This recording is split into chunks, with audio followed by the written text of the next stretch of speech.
Salut à toi et bienvenue dans cette vidéo dans laquelle je vais t'aider à choisir la bonne école de commerce post-prépa. C'est vrai que voilà, la période des inscriptions ne va pas tarder à arriver et c'est vrai que c'est une décision qui est difficile et très importante puisque elle va déterminer ton futur professionnel et ta carrière et c'est vrai que c'est pas évident de s'y retrouver parmi toutes ces écoles, toutes ces spécialités, tous ces campus, etc.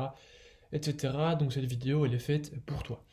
Avant de rentrer dans le vif du sujet, je t'invite à t'abonner à cette chaîne YouTube si mon contenu te plaît. Je t'invite également à liker cette vidéo si elle t'a plu. Et enfin, je t'invite à aller voir dans la description dans laquelle j'aurai disposé deux liens. Le premier, c'est un lien vers mon ebook qui va te permettre de progresser au-delà de tes propres attentes et d'atteindre la tête de ta classe. Et le deuxième lien, c'est un lien qui va te donner accès à ma liste d'emails privés dans laquelle je donne des conseils d'efficacité, de motivation et de productivité pour que les étudiants atteignent leur plein potentiel. Voilà, le petit message est passé, je vais rentrer dans le vif du sujet. Quels sont les différents critères à prendre en compte lorsqu'on intègre une école de commerce post-prépa? Donc je pense que le premier critère, celui auquel tous les étudiants pensent d'emblée, c'est le classement.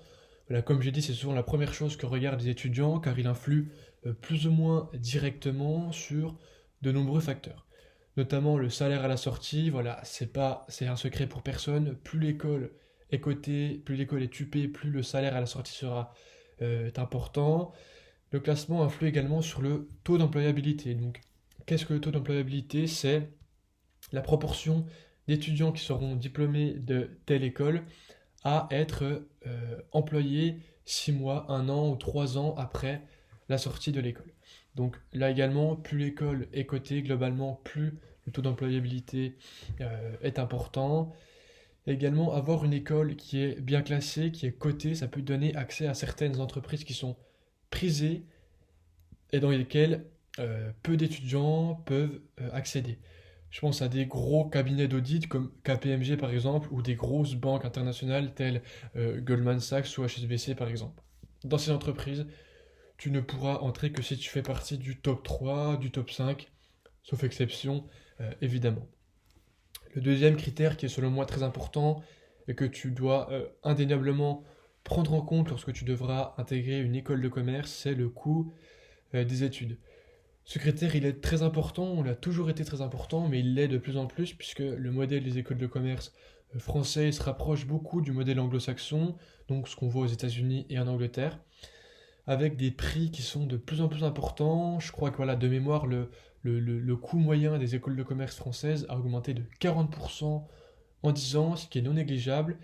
Et voilà, les écoles de commerce vont de 7 000 euros à 16 000 euros par an, donc du simple au double.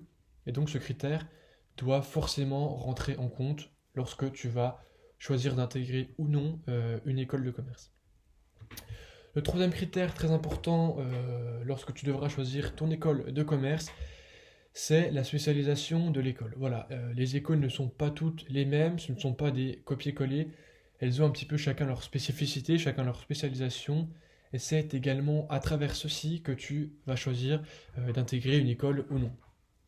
Pour t'y retrouver, je t'invite à regarder les classements qui sont disponibles sur Internet en fonction des différentes spécialisations, des différents masters que tu voudras choisir. Évidemment, tout le monde ne sait pas exactement dans quelle spécialisation il va se diriger, mais c'est vrai que c'est indispensable de pouvoir en parler lors des oraux, donc je t'invite dès maintenant à te renseigner là-dessus et à avoir une idée plus ou moins précise, en tout cas la plus précise possible, quant au master et quant à la spécialisation que tu vas choisir.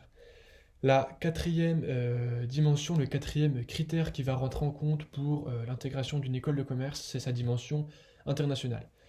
Savoir si les semestres, les trimestres ou les années à l'étranger sont automatiques ou pas, si ça se fait pour chaque étudiant ou non, si c'est facultatif ou non. Je t'invite également à regarder la liste des universités partenaires avec l'école de commerce parce que c'est dans ces écoles-là, c'est dans ces universités-là que tu vas voyager quand tu iras à l'étranger. Et donc, c'est à toi de voir si les entreprises, pardon, si les universités sont plus ou moins cotées, si elles t'attirent ou pas, et si tu te verrais bien faire 6 mois, 1 an dans ce pays. Le cinquième critère qui rentre en compte selon moi, c'est les infrastructures. Voilà, si tu pratiques beaucoup de sports, avoir des terrains de foot, une salle de musculation, des terrains multisports, c'est vrai que c'est un critère qui est non négligeable. Moi, je sais que personnellement, c'est quelque chose que je vais regarder vraiment attentivement, puisque le sport, ça fait partie intégrante de ma vie, et donc c'est vrai que je vais retrouver des infrastructures dans mon école de commerce. Mais également, si tu es attiré par l'entrepreneuriat, je sais qu'il y a des différentes écoles de commerce qui ont un petit peu des learning rooms, des espaces de coworking pour développer des projets qui soient personnels, professionnels, qu'ils aient un rapport ou non avec l'école. Et je t'invite également à regarder si la bibliothèque présente dans l'école de commerce te plaît, si tu t'y projettes bien, si tu sens que tu pourras y travailler 2, 3, 4 ans de façon efficace. Le dernier critère qui rentre en jeu, c'est la localisation de l'école ainsi que les différents campus.